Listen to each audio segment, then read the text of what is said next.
state-of-the-art hospital. The ceremonial opening of the Arima hospital took place earlier this morning. Prime Minister Dr. Keith Rowley said government was able to reduce the cost of construction by $200 million. He thanked contractors on the project for keeping the project and being able to deliver on time, and for their cooperation, even though they were not able to get the profits they hoped for. Now, the start of the rainy season brings with it the perfect time to plant. Based on this premise, many gardeners and aspiring gardeners choose Corpus Christi as the day to plant.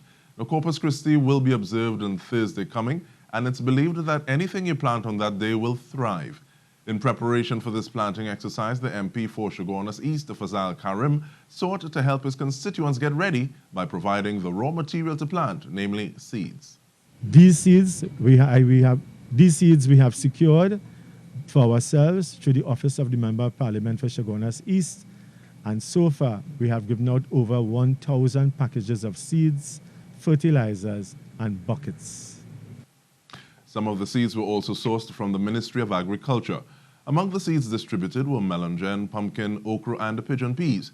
MP Karim said the past few months, as we battled the spread of the COVID-19 virus, showed us how important it has become to grow our own food.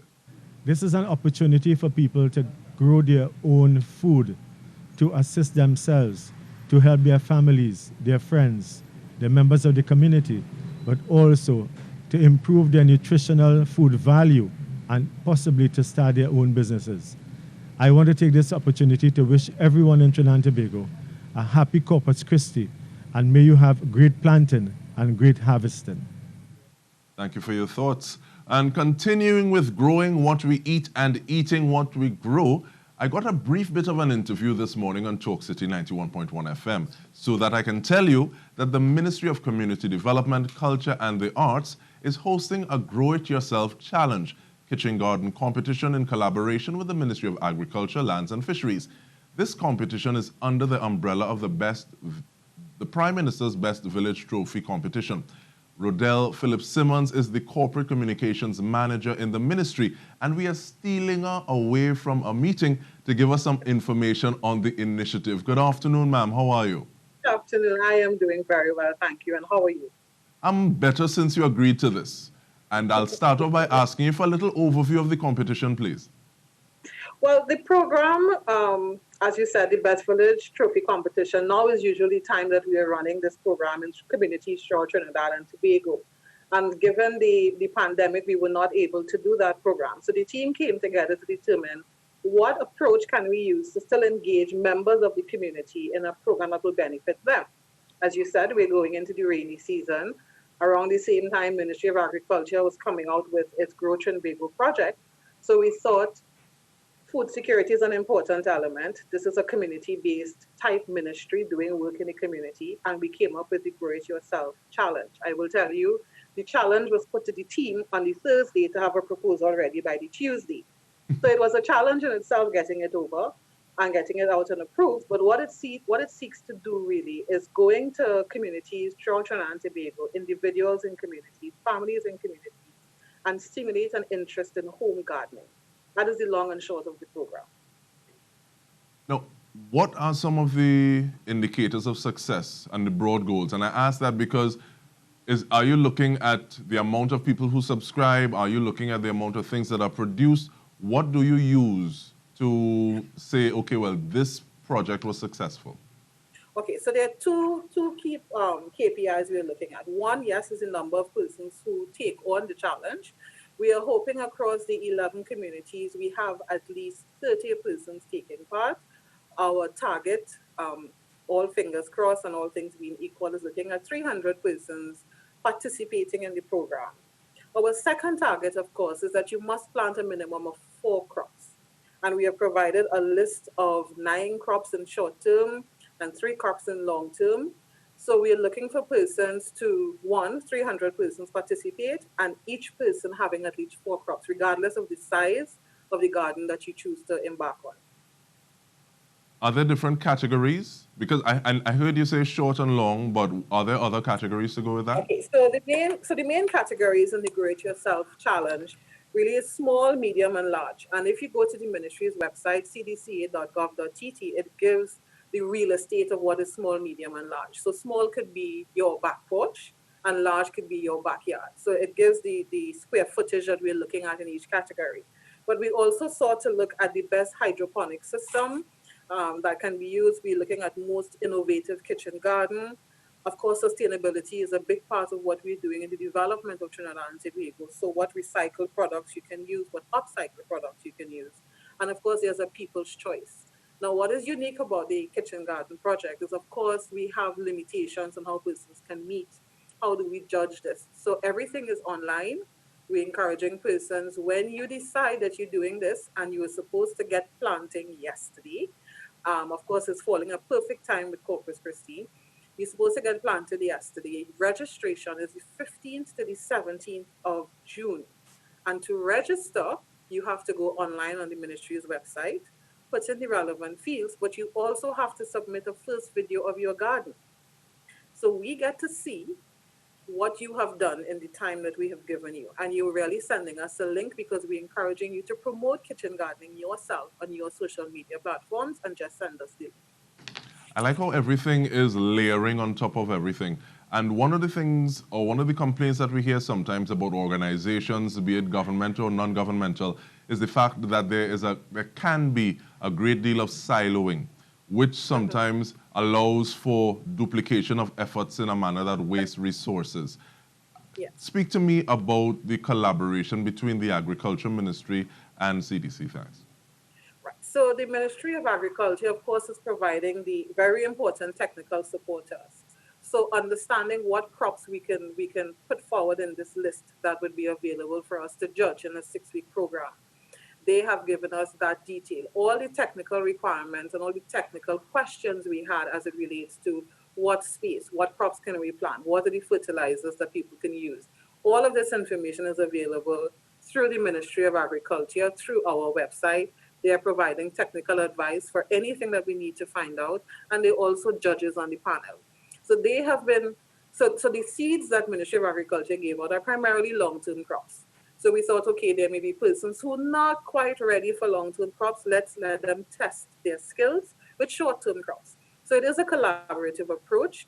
It is an approach that allows for the Ministry of Agriculture, Land and Fisheries to access a wider, more direct audience through the Community Development Program, because we have a direct access, we have direct communication with a lot of communities and persons in communities. Our Best Village officers and community development officers are part of the community. So it's an educational process. It's a process of building capacity in communities and ensuring sustainability in communities, and addressing one of the main mandates of Ministry of Agriculture, which is improving food security. So it takes two hands to clap, and we are clapping and making a lot of noise. I heard another one in terms of hand wash hand and two hand wash face. So the gestalt effect being larger than the sum of parts. Most definitely, most definitely. But can you give me a rundown of the actual crops or the plants that you have?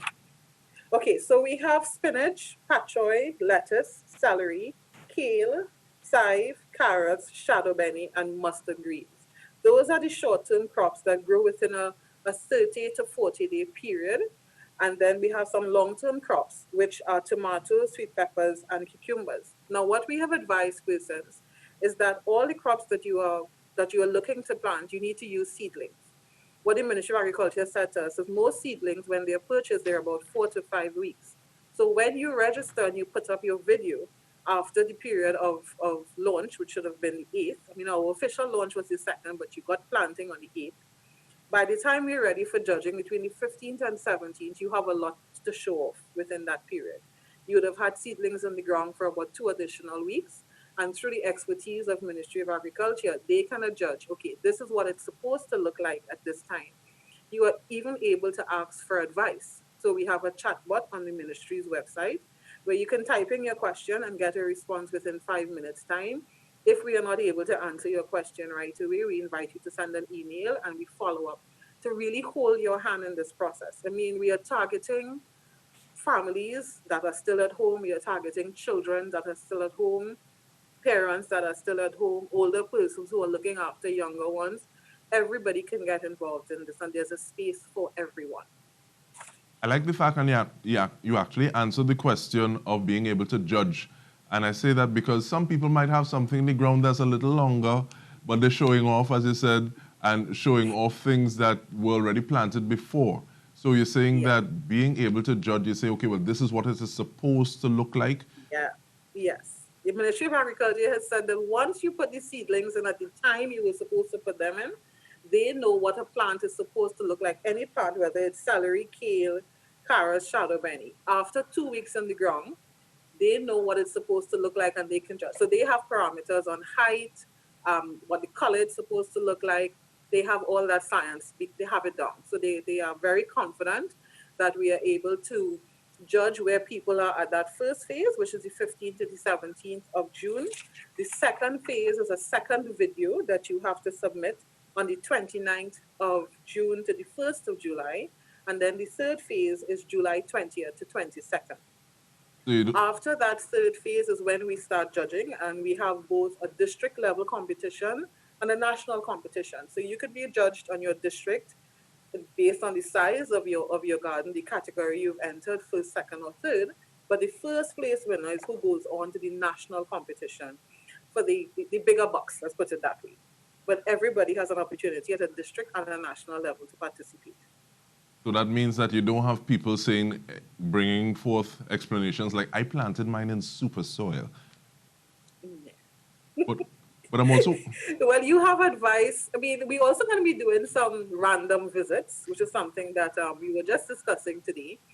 But you have the opportunity to get information on the soil that you're using. You know, if you are not sure, there are people who will be more advanced, obviously. If I take my dad, for example, he's been planting for a long time.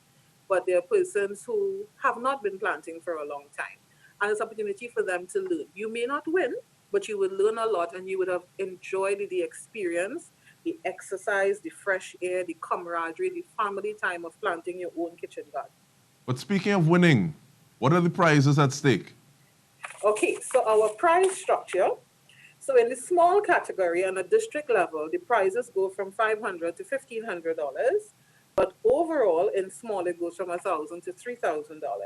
In the medium category, it ranges between $1,000 and $2,000, but overall, it goes up to $4,000 for the first place.